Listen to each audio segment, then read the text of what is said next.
He's also the vice chair of the Department of Medicine for International Education and Research and former director of the Division of Endocrinology. He is a graduate of Harvard University.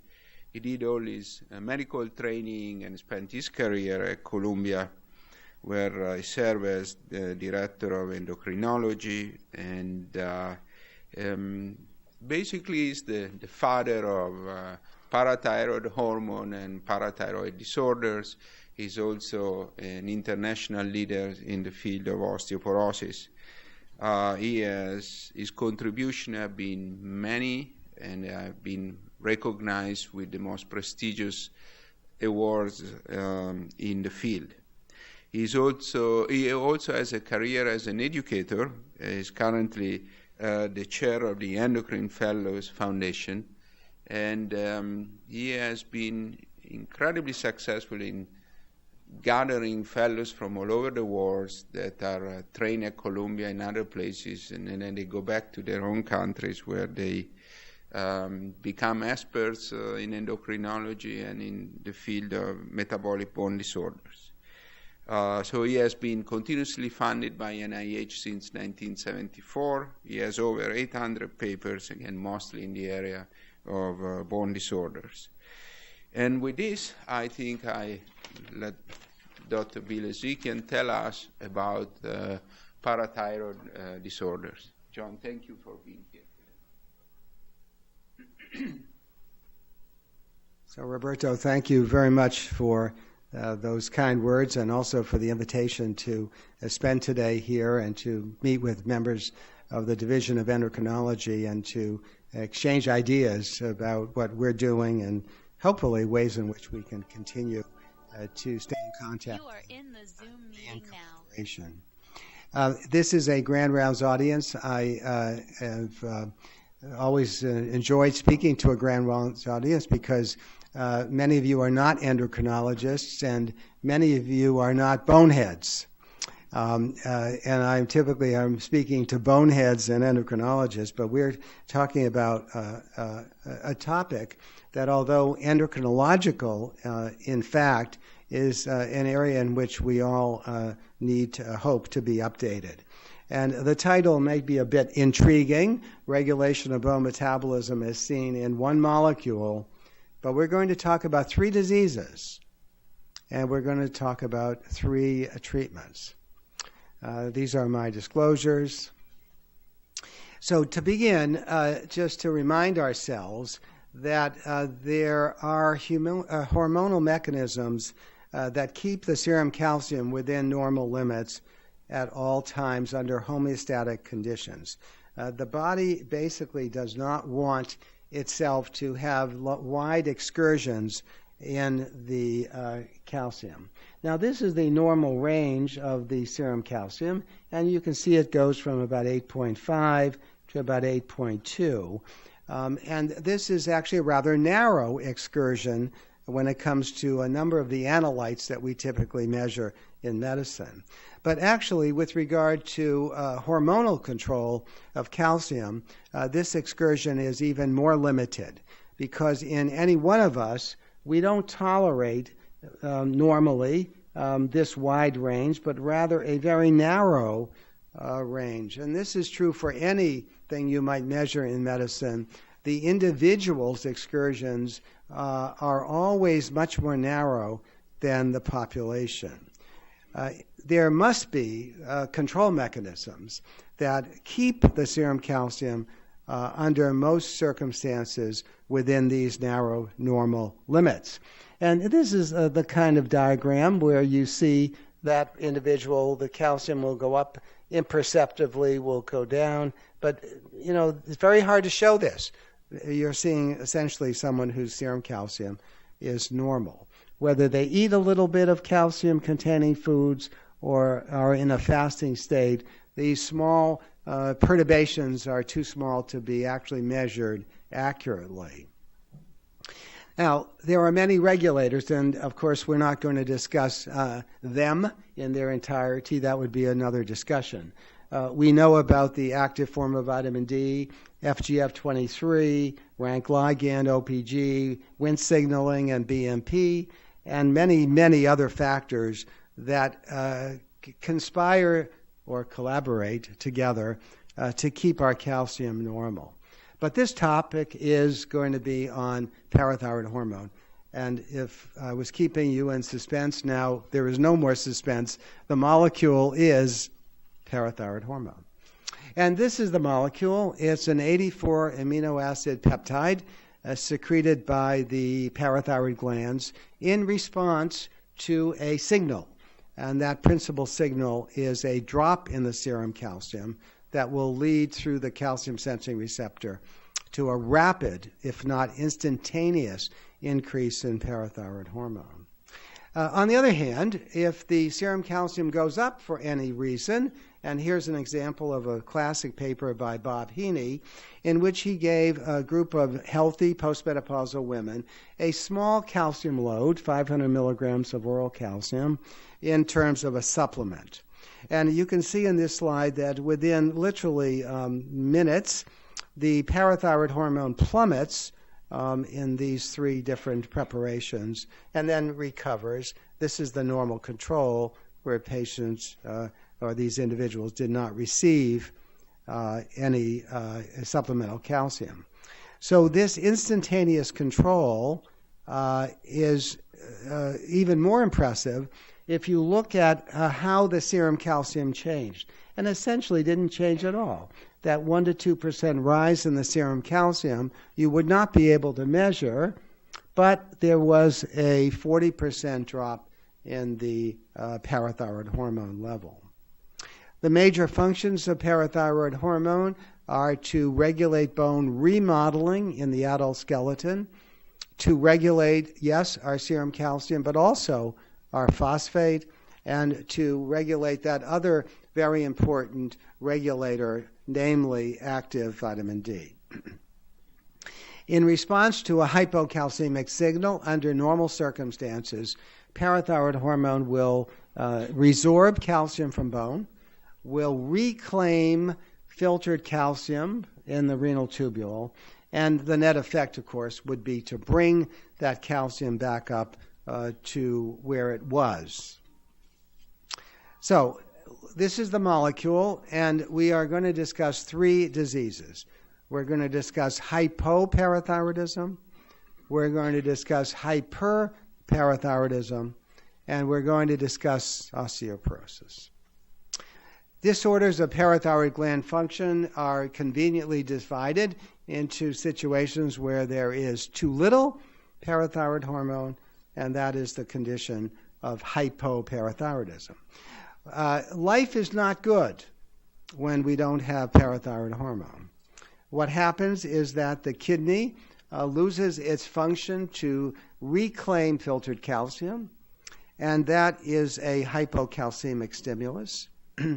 The kidney loses its ability, or much of its ability, to convert 25-hydroxyvitamin D to active vitamin D, and without sufficient active vitamin D, there is a relative malabsorption of calcium and phosphate from the gastrointestinal tract. And without parathyroid hormone, there is not that ability to rescue the circulation if there was a hypocalcemic stimulus by a rapid efflux of calcium from bone into blood, the net effect being hypocalcemia. Hypoparathyroidism is easily diagnosed by hypocalcemia and by levels of parathyroid hormone that are either undetectable or, of course, inappropriately low. So it's very easy to diagnose this disease. This is a rare disease, or what we call an orphan disease. The FDA defines an orphan disease as a condition that affects the population in numbers of well under 200,000. And in the latest epidemiological surveys, we're talking about a disease that affects about 60 to 100,000 people in the United States. The rule of 75 obtains Namely, 75% of these individuals have had some kind of neck surgery, 75% are women, and 75% are over 45 years of age. The etiologies of hypoparathyroidism, as noted, following neck surgery, the predominant etiology, but also there are autoimmune diseases, either presenting as an isolated endocrine deficiency or as a multiple endocrine deficiency syndrome. Rarely, but of great interest, are genetic causes of hypoparathyroidism, and even more rare, there are infiltrative diseases such as amyloid or hemosiderin that can cause hypoparathyroidism. As I mentioned, it is a rare disease. We're going to presently talk about the more common disease, but hypoparathyroidism is not something that you see every day. The clinical features of this disease are summarized here. Neuromuscular irritability in many different forms. Quality of life is impaired. Patients with hypoparathyroidism will volunteer a complaint of brain fog, the comment that they don't have that mental acuity that they were used to. Nephrolithiasis, nephrocalcinosis, renal function can be compromised, extraskeletal calcifications, and disease of the skeleton itself. The neuromuscular irritability is described by the famous Schwazdeck sign, shown here on the left, whereby tapping the facial nerve as it comes out of the ear will lead to an ipsilateral twitch of that side of the face.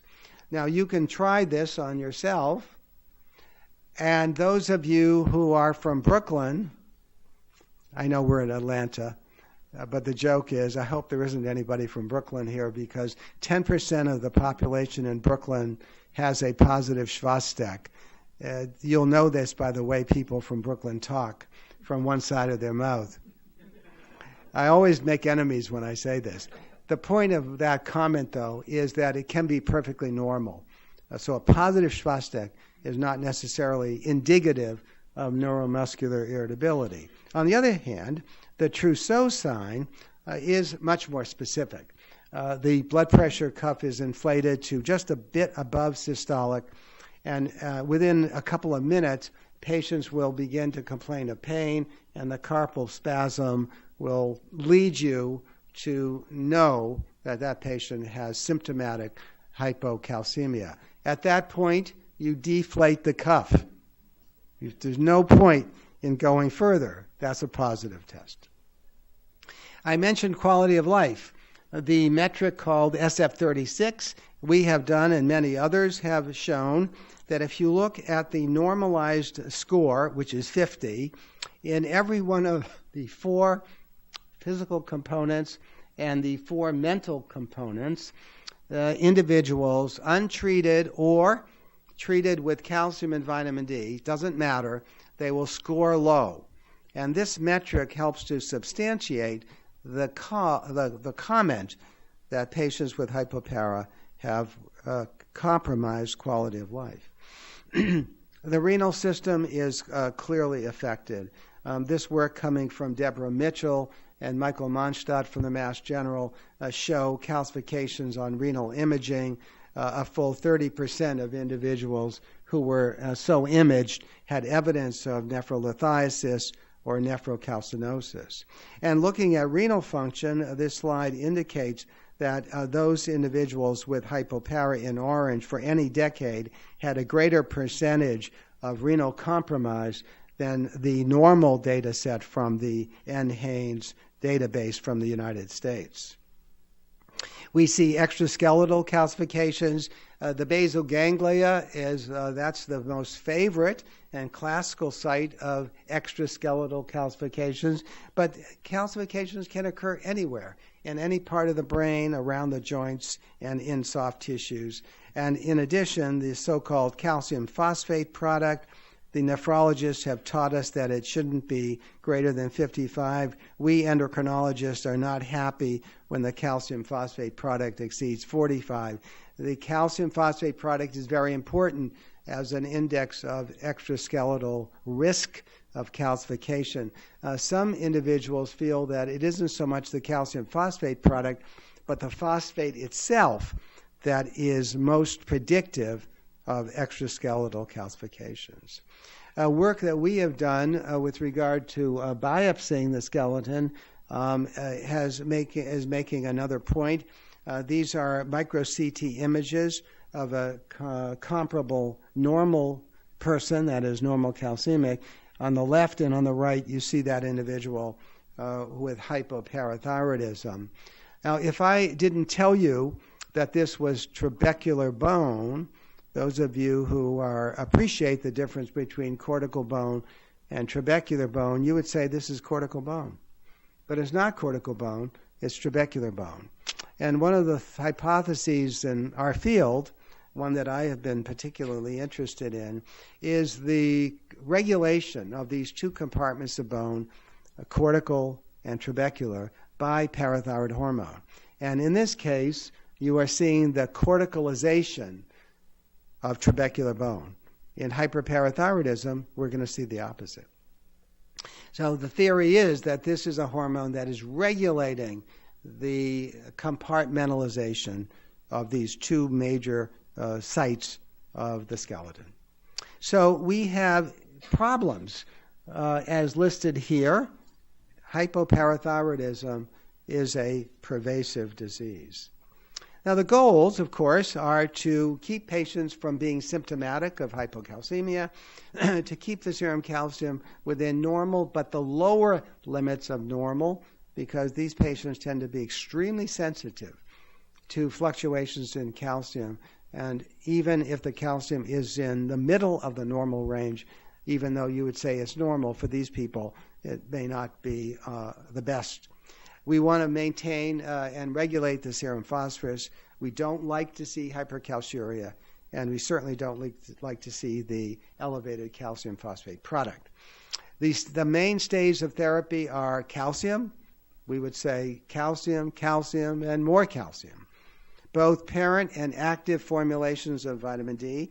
And in patients who have hypercalciuria, we will at times use thiazide diuretics. But the problem is that these conventional approaches do not get at the major therapeutic challenge, which is to replace these patients with what they're missing, namely parathyroid hormone. We endocrinologists have replacement hormones for all the classic endocrine deficiency diseases.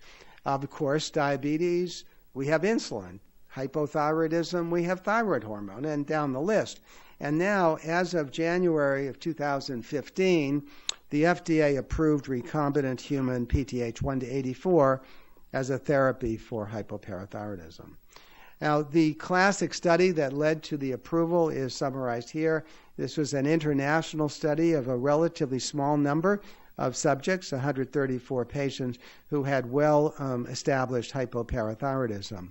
They were given subcutaneous parathyroid hormone in an ascending titration scheme of 50, 75, or 100, with the triple endpoint being a 50% reduction in the calcium supplementation required, the amount of active vitamin D required, as well as maintaining the serum calcium within normal limits. And the data from this study clearly showed that those who received PTH, this was a blinded study, over half of these individuals were able to drop their calcium and active vitamin D requirements by more than 50% while maintaining their serum calcium. And only one patient on placebo was able to meet that endpoint. In addition, a secondary endpoint was the percentage of individuals who could stop active vitamin D completely and reduce their calcium dose to less than 500 milligrams. And here again, a real predominance of those who received drug, 43% versus 5%, were able to meet this endpoint. Our work now, 6 years of continuous PTH, and we're putting a manuscript together that will be submitted next week, which will describe our 8-year experience of continuous parathyroid hormone. will reduce the needs for calcium supplementation, as shown in the top panel, and also needs for active vitamin D, even progressively over this 6-year period of time. In addition, quality of life is improved. Within 1 year, and this is 5-year data, and again, we've just submitted our 8-year experience, in the green is showing the improvement by T-score from baseline in blue. And in virtually all of these domains, patients are measuring, not only telling us that they feel better, and this drug has literally changed their lives. The data from the classical study of Mondstadt have supported this. So the FDA says that we should consider PTH 1-84 for those who cannot be well controlled on the usual treatments for hypoparathyroidism. And from the International Consensus Conference several years ago, we offer these 6 reasons for considering this replacement hormone therapy. Obviously, poor control.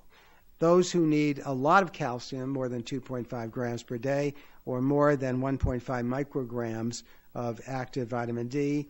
Those who have hypercalciuria, kidney stones, nephrocalcinosis, an increased calcium phosphate product, and those who have malabsorption can be a big challenge. And finally, those individuals whose quality of life is compromised. Now, on to a more common disease, primary hyperparathyroidism. Primary hyperparathyroidism is a disorder of incompletely regulated excessive parathyroid hormone from one or more of the four parathyroid glands. In adults, 80% have a single benign parathyroid adenoma, 15 to 20% have a 4-gland disease, we call it hyperplastic disease, and vanishingly small numbers, 0.25% of the parathyroid population will have a malignancy. Classically, we have required patients to have hypercalcemia in association with elevated levels of parathyroid hormone, but having introduced this topic a few minutes ago, the parathyroid hormone level can be within normal limits in primary hyperparathyroidism, but that is distinctly abnormal because under normal circumstances, if my calcium goes up, my PTH goes down to undetectable levels. So normal levels of parathyroid hormone in the context of hypercalcemia is not normal. There are 3 different clinical presentations of primary hyperparathyroidism, and this can be considered chronologically. Before 1970, this was considered to be a disease by Fuller Albright and some of the great grandfathers of our field, to be a disease of bones, stones, groans, and psychic moans. After 1970, when we used multi-channel screening in this country, it was described best in biochemical and densitometric terms. And since 2000, the third form is this very curious presentation of individuals who have normal calciums but elevated parathyroid hormone levels. On the left is the famous sea captain, Charles Martel. And on the left, you see the same picture of this man 4 years later. And this illustrates the devastating potential of parathyroid hormone, literally to destroy the skeleton. On the right are radiographs of a patient I took care of at the NIH, and you can see the classic radiographic features, the salt and pepper degranulation of the skull. The distal clavicle is literally missing. The phalanges are resorbed, and the pelvis of this woman is literally riddled with osteitis fibrosis cystica. But biochemical screening and bone density changed this phenotype to where we see mild hypercalcemia, levels of parathyroid hormone that are about twice normal, 25-hydroxy levels that are low, in my opinion, 21 nanograms per ml, and levels of 125 that are in the upper range of normal, speaking to the effect of parathyroid hormone to stimulate the conversion of 25-hydroxy to 1,25-dihydroxy. And then, as I mentioned, now in the more current era, in our proactive approach to patients who present with osteopenia or osteoporosis, whose serum calcium is completely normal, if you come to me at Columbia, you get your parathyroid hormone measured. We are proactive. We're looking for reasons why a patient has bone loss. And as we look for reasons, we are discovering this most recent form of hyperparathyroidism. Having ruled out all secondary causes for an increase in parathyroid hormone, we're left with this as a diagnosis. So there are three forms: symptomatic hyperpara, asymptomatic hyperpara, and normocalcemic hyperparathyroidism. And having described these three forms chronologically, now I want to suggest to you that these three forms are present everywhere in the world concurrently. And the form that you see most may be a function of whether or not that country routinely uses biochemical screening and or whether there is endogenous vitamin D deficiency. A country like India, for example, virtually the only kind of hyperparathyroidism that is seen in that country even today is the old disease of bones, stones, and groans. Asymptomatic hyperpara. In the Western world, where we screen everybody gets a serum calcium just for going to the doctor. And in countries where vitamin D sufficiency is more or less the case, you will see this entity that we have described, but probably inaccurately, as asymptomatic hyperpara. And then, of course, in centers like here and where we are in New York, the proactive approach to metabolic bone disease is unmasking this normocalcemic variant. So it isn't that the disease has changed, but we have changed. And one of the challenges is to try to understand, beyond what I've just told you, what describes best how and why the disease presents in these three different ways. We have imaging technology, we have clinical manifestations. We know much more about hyperparathyroidism than we used to. This study is one of the first studies of bone density in hyperparathyroidism. 1989, remember, bone density didn't become used widely in the United States until 1986. Not that old a technology. And we describe this now classic picture where the lumbar spine doesn't look too bad relative to the age-matched controls. But the distal third radius doesn't look too good, and the middle bar is the hip. And this first pass suggested to us that maybe parathyroid hormone is showing a proclivity to be catabolic at cortical bone. Cortical bone, as demonstrated by the 1/3 radius, which is 95% cortical bone, and perhaps a protective effect at trabecular bone, which is best illustrated by the lumbar spine. Now, based upon that and the belief that bone density is predictive of fracture risk, and as a past president of the International Society of Clinical Densitometry, every morning I say, bone density predicts fracture, right? It's one of the most powerful predictors of fracture risk. So if you believe that, you would say that this disease is not associated with an increase in vertebral fracture because bone density is not much different from a control population. While cortical bone, 80% of the non-vertebral skeleton is cortical bone, there should be an increase in fracture risk. There's always a but.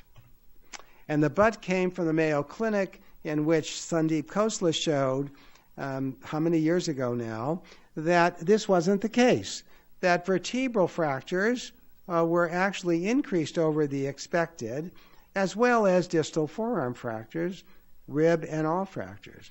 So this seemed to fly against the notion that patients with hyperpara were protected against vertebral fractures.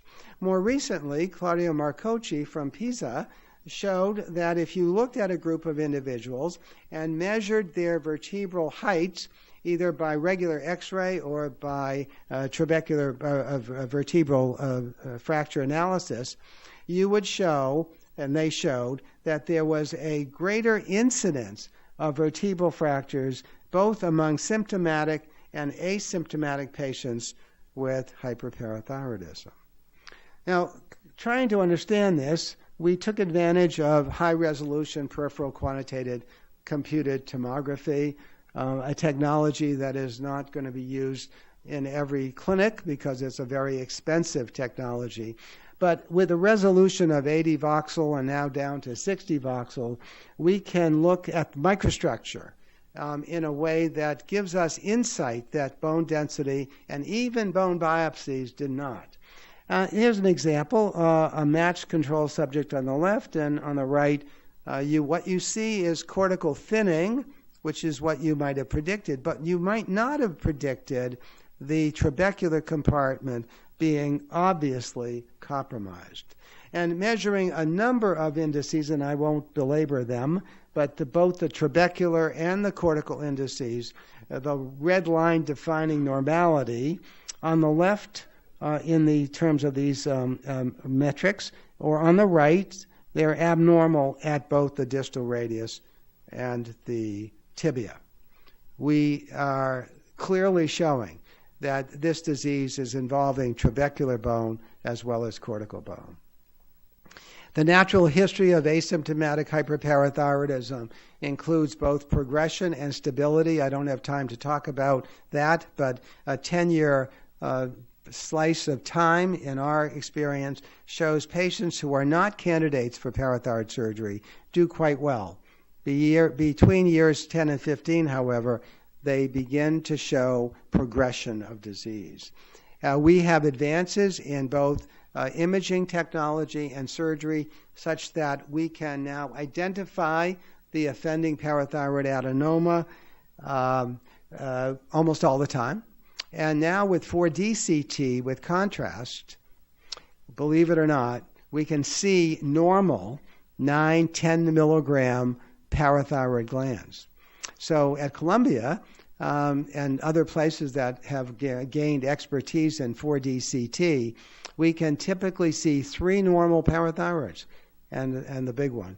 And our experience, which is now under review and has been provisionally accepted, 400 patients we have studied using 4D CT and sestimibie side by side, and it's clear that all you need is 4D CT to get the resolution and imaging that previously we weren't able to do. So guidelines for surgery, these need to be updated, and hopefully I'll be able to raise the funds for the next Consensus Development Conference. But right now, these seem reasonable. Calcium greater than 1 milligram per deciliter, T-scores less than minus 2.5 at any site, or the presence of a vertebral fracture, or any fracture. Renal involvement, as noted here, and our younger patients who are under the age of 50. Patients meet only one of these requirements. They don't have to meet all of them. And in addition, even patients who don't meet any of these surgical criteria, that doesn't mean that you don't operate. I have patients who tell me, doctor, you tell me that there's something wrong, yes, and you tell me that I can be cured by a 22-minute procedure under local anesthesia, and I can go home in 2 hours, yes, and they tell me, then take it out. That's it. And there's nothing wrong with that, as long as they don't have any medical contraindications. Now, the conceptual leap from PTH as a bad actor when present in excess to PTH as a therapeutic for osteoporosis. It's a very interesting discussion. For the first 20 years of our history of treatment of osteoporosis, the field was dominated, and probably still is, by drugs that prevent microstructural deterioration, add mineral content to bone, but do not help to reconstruct the skeleton. There's another irony here. The attempt to improve skeletal microstructure as a treatment for osteoporosis began with the development of a drug that was thought to do the opposite. Even when presenting as an asymptomatic disorder, primary hyperparathyroidism is bad for bones. Irony number 3. During the time that the symptomatic phenotype of hyperpara was being well characterized, another set of observations was leading to another conclusion. Namely, parathyroid hormone is not always bad for bone. Now, this goes back to Fuller Albright, who showed in 1929, that's the era of Charles Martel, that if you gave rats parathyroid hormone, you could literally sclerose the skeleton. And our work, which was misinterpreted by us as well, that under certain circumstances, remember the preservation of trabecular bone in the lumbar spine, in fact, that article from 1986 suggested that under certain circumstances, parathyroid hormone might be anabolic. And John Parsons, Bob Neer, and John Potts were also making very seminal observations that under certain circumstances, parathyroid hormone could be anabolic for bone. And I will quickly describe the key here, which was provided by Russ Turner, in which he injected rats under 2 circumstances. Either intermittently 1 hour per day, that's in the blue bar, or 24/7 in the pink. And then looking at certain features of bone cells and trabecular architecture, he could show that under conditions of intermittent exposure, you would be unmasking a bone-forming phenotype with osteoblast potential, in contrast to the continuous exposure that unmasked the cell responsible for bone resorption, the osteoclast. The idea is that continuous exposure is bad for bones, but low-dose intermittent exposure is good for bones. So we have that notion that has actually been played out, that under these conditions, what we see is first, in the orange, a marked increase in a bone-forming marker, osteocalcin, followed later by the increase in a bone resorption marker, N-telopeptide. And this discordance between a rapid increase in bone formation and a later increase in a marker of bone remodeling gave us the idea that this early period of parathyroid hormone effect was opening up what we used to call, and still do, an anabolic window. And this double label or quadruple label experiment of David Dempster and our group shows that under these circumstances, you can completely label the surfaces of bone, which is quite remarkable, to completely label, that is, with a bone-forming marker, all surfaces of bone. The idea generated by these observations is that under these circumstances, parathyroid hormone is not initially stimulating bone remodeling, which requires an initial osteoclast action, but rather directly stimulating the lining cells, that is, cells on quiescent surfaces. And this is describing a modeling effect. We didn't think that adult humans model. We only thought that children or the growing skeleton is putting bone onto quiescent surfaces. But we're now rethinking this. We're rethinking that this period, this early period that I've described as the anabolic window, is that period of bone modeling. Only later are we seeing a resorptive bone remodeling effect. So there are three mechanisms which I'll briefly talk about: modeling-based formation, remodeling-based bone formation, and what David Dempster has called overflow remodeling, modeling-based bone formation. And on the top is the idea that you're taking that excavated bone divot and putting bone onto it. In the middle is where you're building bone on surfaces that haven't been remodeled. And in this overflow remodeling idea is you've built bone from within this bone remodeling unit, but it's such an exuberant effect that it spills over onto sites that are not actively remodeling. And there are histomorphometric data, which I'm going to quickly pass over in the interest of time, to demonstrate that the adult has the capacity to model the skeleton as well as to remodel the skeleton. So teriparatide is the fourth irony. Teriparatide is recombinant human PTH 1 to 34.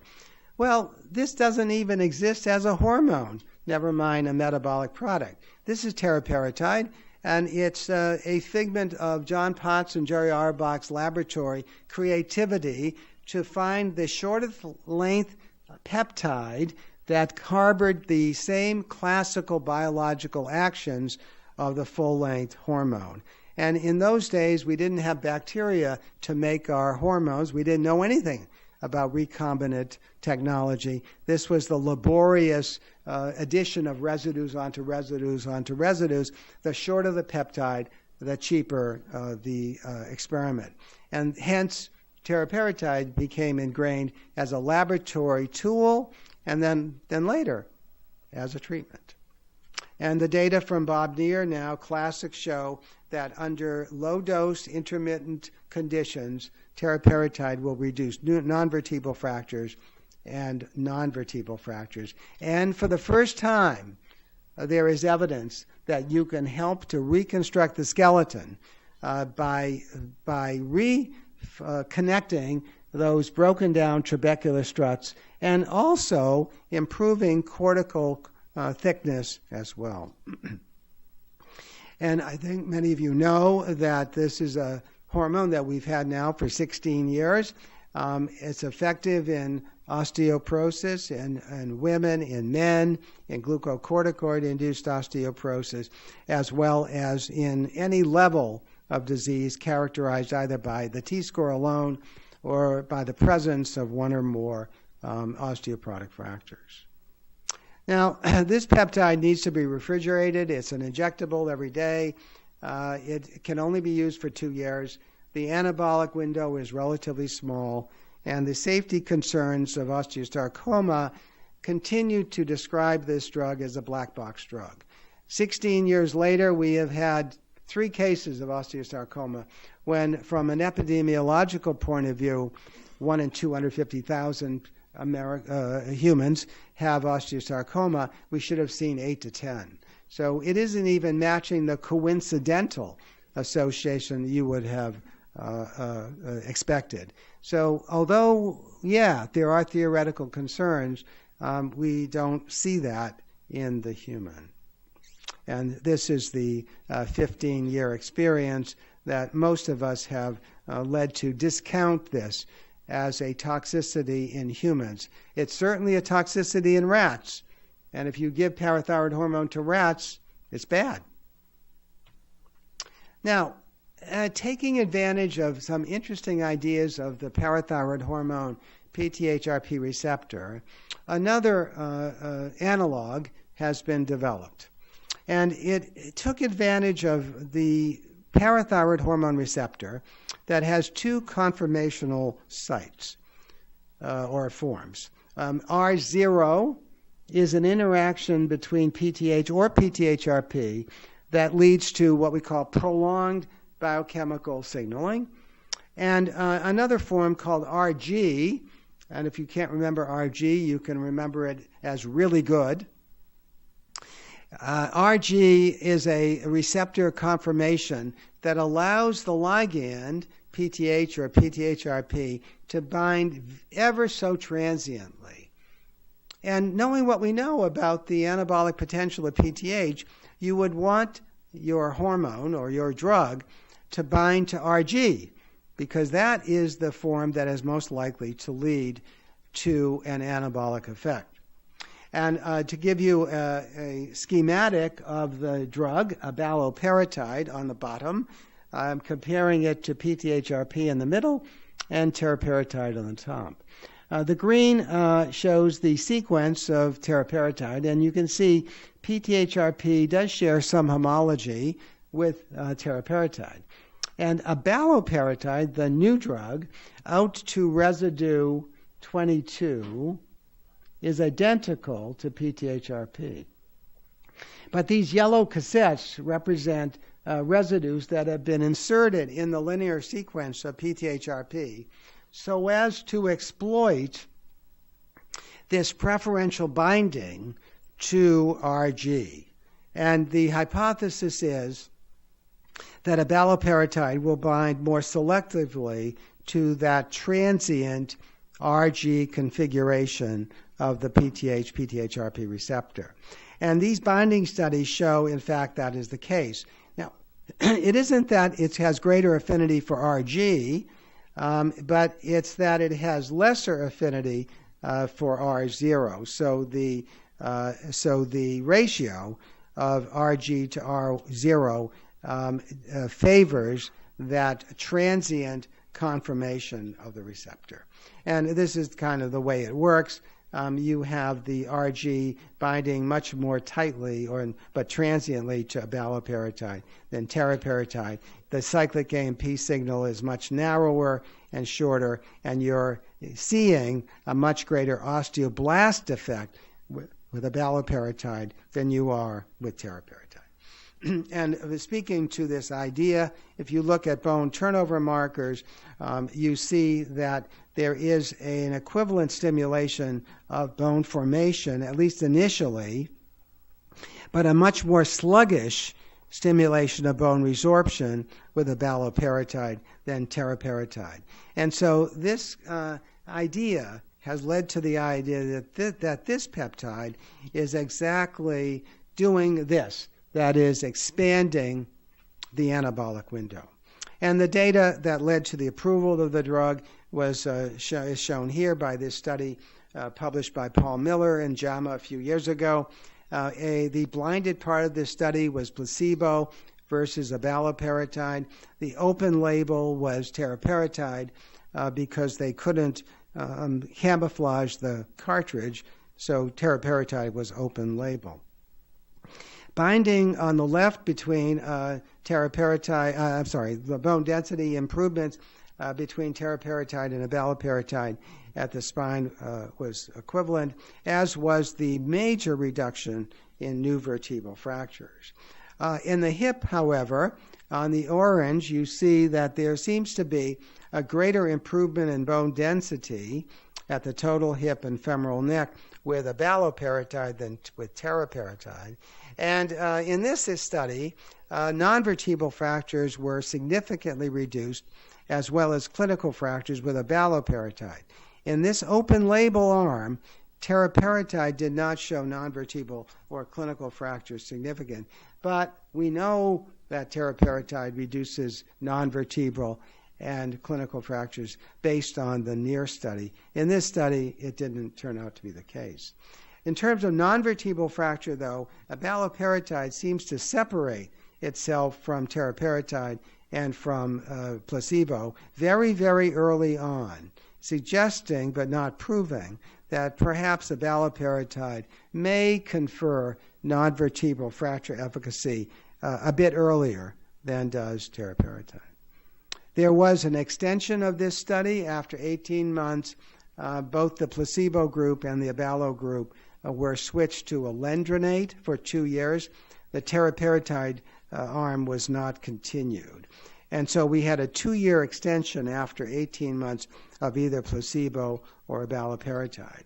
And in those subjects receiving 18 months of abalo or placebo followed by 24 months, it turned out that those receiving abaloparatide first had a greater reduction of radiographic vertebral fractures, non-vertebral fractures, clinical fractures, and major osteoporotic fractures. It's almost as if abaloparatide gave a foundational effect for further efficacy, even though the placebo group had received 2 years of alendronate.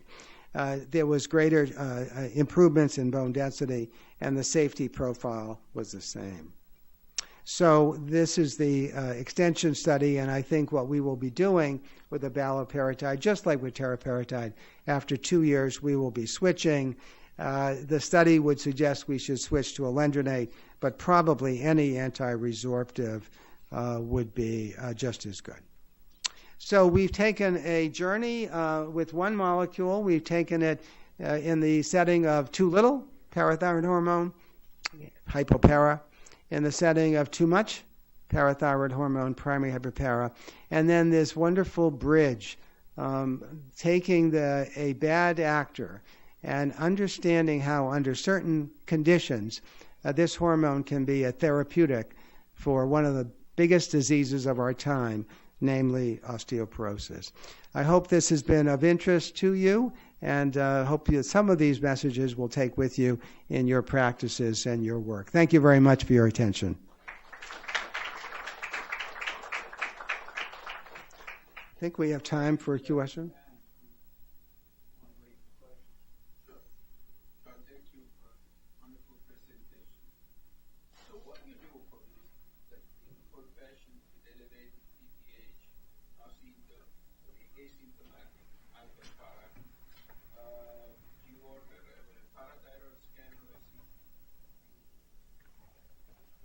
These are the patients with normal calcium levels? Yeah. Yeah, so this is, Mark and I were talking about this. This is a real dilemma because you are not able to explain a high PTH. You've ruled out all the usual secondary causes. And our advice, subject to reinterpretation, is that you've made the diagnosis of hyperparathyroidism. So you apply the same criteria that you do if that patient had hypercalcemia. So you look at the bone density. Is it low? You look at a history of fractures. Has the patient had a fracture? You look at the renal system. And you do your usual workup, which we do. And if they meet one of those criteria, we would recommend that you recommend surgery, which would mean parathyroid imaging. And there is experience with this. In our experience, 25% of these individuals, not even treated, develop hypercalcemia over 5 years. So some of these people are going to develop the usual hypercalcemic disease. But many of them aren't. And you're going to say, well, do they have a disease? Maybe they're just on the fringe of the normal distribution curve. 2.5% of people on one side, 2.5% of people on the other side of any measurement will be actually normal people, but they're on the fringe. And I bet some of them are actually don't have hyperpara. But you don't know that. So you have to assume that that isn't the case. Now, you do imaging. And what are the chances that you will find a single gland? What are the chances that you'll find a double adenoma? What are the chances that you'll find 4-gland hyperplasia? Even. And you will find disease if you look for it in about the same proportion. Different from the classic hypercalcemic where you're typically seeing an adenoma. That's where we are now with this disorder. One last thing about normal calcemic hyperpara. These patients have come to you with a trouble. They have low bone density. And so in a way, they are presented with more trouble than the asymptomatic who's just been discovered to have hypercalcemia, not because there's been a concerted effort to look for the disease. So in an ironic way, our normal calcemics are presenting with more reductions in bone density than our typical hypercalcemic patients. Could you say something about the use of parathyroid analogs in patients with chronic kidney disease, I've read that they do have efficacy in reducing bone fractures, but using parathyroid hormone in a patient that already has an elevated parathyroid hormone that never made sense to me. Yeah, thank you. Yeah, that's a very big area of discussion. The timing and appropriateness of using PTH and CKD. And if we knew, so the answer is we don't know, but there is a notion that hasn't actually been exploited, that if you could look at CKD from the point of dynamic histomorphometry, which you can do, but you need bone biopsies. And nothing short of bone biopsy is going to give you this information, despite attempts otherwise. But if these patients are showing low turnover disease, and many patients with CKD have low bone turnover disease, which you cannot define by a PTH level, you would be very interested in using APTH, whether it's teriparatide or abaloparatide. On the other hand, if the patient is showing clear evidence for hyperparathyroidism, and again, people like Paul Miller, card-carrying nephrologists will say, the PTH isn't really going to tell you unless it's 1,000, but biopsy will show you high turnover disease. These are the people who you wouldn't use PTH on. Paul and I had designed a mother of all studies. We called it the mother of all studies. To answer that question, we never could get funding for it, and to my knowledge, the study has never been done. But those are the kinds of the ways we would think about using PTH in this special population. Yes? I have an off-site question. Can you speak some more on the mechanism of hypercalciuria and nephrosclerosis and hypoparathyroidism? Specifically, is it related to the supplemental calcium and vitamin D, or hypoparathyroidism itself?